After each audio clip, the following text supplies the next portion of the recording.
Hi అండి, అందరూ ఎలా ఉన్నారు? Welcome back to my channel Svitha sisters. చపాతీలోకైనా, దోశలోకైనా, రైస్లోకైనా అద్దిరిపోయే గ్రేవీ ఇది వచ్చేసి ఎగ్దండి. చాలా బాగుంటుంది అండ్ మసాలాలు కూడా ఎక్కువ లేకోకుండా పిల్లలు కూడా తినగలిగిన అంత టేస్టీగా ఉంటుంది. బట్ సింపుల్గా ఎలా చేసేసుకోవాలో చూసేద్దాం రండి. ముందుగా అయితే స్టవ్ మీద అయితే ప్యాన్ పెట్టుకోండి. కుదిరితే నాన్ స్టిక్ ప్యాన్ పెట్టుకోండి, సో బెస్ట్గా ఉంటుంది. సో ఇక్కడైతే ఒక 3 to 4 టీ స్పూన్స్ వరకు అయితే ఆయిల్ వేసుకున్నాను. ఆయిల్ కాస్త హీట్ అయిన తర్వాత ఒక చిన్న ముక్క వరకు అయితే దాల్చిన చెక్క, అలాగే ఒక బిర్యానీ ఆకు, ఇక్కడైతే నేను 3 లవంగాలు మర్చిపోయాను, బట్ మరీ వేసాను. సో మీరు కూడా కుదిరితే 3 లవంగాలు కూడా వేసుకొని ఒక పెద్ద సైజు ఆనియన్ని ఈ విధంగా ముక్కలుగా కట్ చేసుకొనేసి వేయించుకోవాలి బ్రౌన్ కలర్ వచ్చేంత వరకు. సో ఈలోపైతే మనం ఒక చిన్న మసాలా పేస్ట్ చేసుకోవాలి, అది చేసుకుందాం రండి. ఒక చిన్న మిక్సీ జార్లో 2 మీడియం సైజ్ టొమాటోల్ని ముక్కలుగా కట్ చేసుకొని అవి వేసుకోవాలి. అలాగే ఒక 3 పచ్చిమిర్చీలు, ఫ్రెష్ కొత్తిమీర ఒక గుప్పెడు వరకు అయితే వేసుకోవాలి. పుదీనా కూడా వచ్చేసి ఒక హాఫ్ గుప్పెడు వరకు అయితే పుదీనా ఆకులు కూడా వేసుకొని నీళ్లు ఏమీ యాడ్ చేయకోకుండా అయితే వీటిని మెత్తని పేస్ట్గా అయితే రెడీ చేసేసి వీటిని పక్కన పెట్టుకుందాము. ఈలోపు అయితే మనకు ఆనియన్స్ చూస్తారా చక్కగా బ్రౌన్ కలర్ అయితే వచ్చేసాయి. సో ఇలా వేయించుకున్న తర్వాత మనకు బిర్యానీ ఆకుకి అవసరం లేదు, ఆ ఫ్లేవర్ అనేది అయితే రిలీజ్ అయింది. సో ఇక్కడ బిర్యానీ ఆకుని తీసి పక్కన పెట్టేద్దాం. ఇలా వేగుతున్న ఆనియన్స్లోకి ఒక స్పూన్ వరకు అయితే అల్లం వెల్లుల్లి పేస్ట్ రుబ్బుకున్నదైతే వేసుకోవాలి. సో ఇది కూడా పచ్చివాసన పోయేంత వరకు అయితే చక్కగా మనం వేయించుకోవాలి. ఇలా వేయించుకున్న తర్వాత మనం ఆల్రెడీ గ్రైండ్ చేసి పెట్టుకున్నాం కదా టొమాటో పేస్ట్, కొత్తిమీర అది. సో ఆ మసాలాని అంతా అయితే ఇందులోకి వేసుకొనేసి ఇప్పుడు ఈ మసాలా అంతా పచ్చిదే వేసాం కాబట్టి ఇది కూడా బాగా పచ్చి వాసన పోయి ఆయిల్ కాస్త బయటికి రిలీజ్ అయ్యేలాగా అయితే వేయించుకోవాలి. బట్ నేను ఇక్కడ ఆయిల్ చాలా తక్కువ క్వాంటిటీలో వేసాను.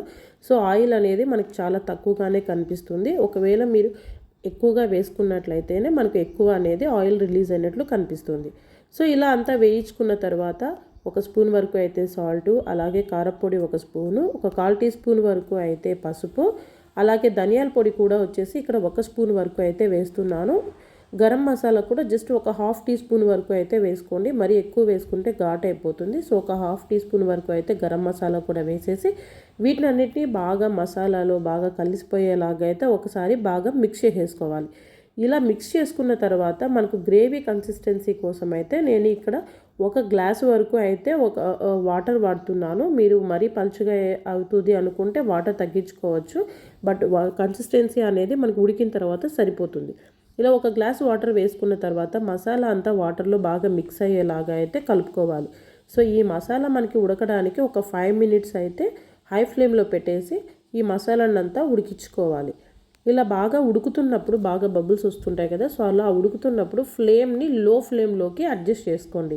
ఇలా లో ఫ్లేమ్లోకి అడ్జస్ట్ చేసుకున్న తర్వాత మీకు ఎన్ని ఎగ్స్ కావాలి అంటే అంటే మీకు గ్రేవీకి తగ్గట్టుగా అయినా ఎగ్స్ వేసుకోవచ్చు, లేదా మీ ఫ్యామిలీలో ఎంతమంది ఉంటారో సో అంతమందికి తగ్గట్టు అయినా సరే ఈ విధంగా ఎగ్స్ని బ్రేక్ చేసి అయితే ఈ విధంగా వేసేసుకోండి. ఇలా వేసుకున్న తర్వాత మనం ఇప్పుడు లో ఫ్లేమ్లో మాత్రమే పెట్టేసి మూత పెట్టి మరొక 5 నిమిషాలు ఉడికించుకోండి. సో ఇలా ఉడికించుకోవడం వల్ల ఏంటి అంటే కింద అడుగు అంటదు, అలాగే మనకు పైన ఎగ్ అనేది కూడా బాగా బాయిల్ అవుతుంది. సో ఇప్పుడు అర్థమైందా ఎందుకు నేను నాన్ స్టిక్లోనే చేసుకోమన్నాను అనేది. సో ఇలా 5 మినిట్స్ తర్వాత మనము మూత తీసి చూసాము అంటే చక్కగా ఉడికిపోయి ఉంటుంది, కింద అడుగు అంటిండదు, ప్లస్ మనకి ఎగ్ కూడా పూర్తిగా ఉడికిపోయి ఉంటుంది. హాఫ్ బాయిల్డ్ కావాలి అనుకున్న వాళ్ళైతే ఒక 3 to 4 మినిట్స్ ఉడికించుకుంటే సరిపోతుంది. సో సర్వ్ చేసేటప్పుడు ఈ విధంగా కొద్దిగా కొత్తిమీర అయితే పైన గార్నిష్ చేసుకొనేసి సర్వ్ చేసుకోండి. అంతేనండి, టేస్టీ ఎగ్ కర్రీ అయితే రెడీ అయిపోయింది.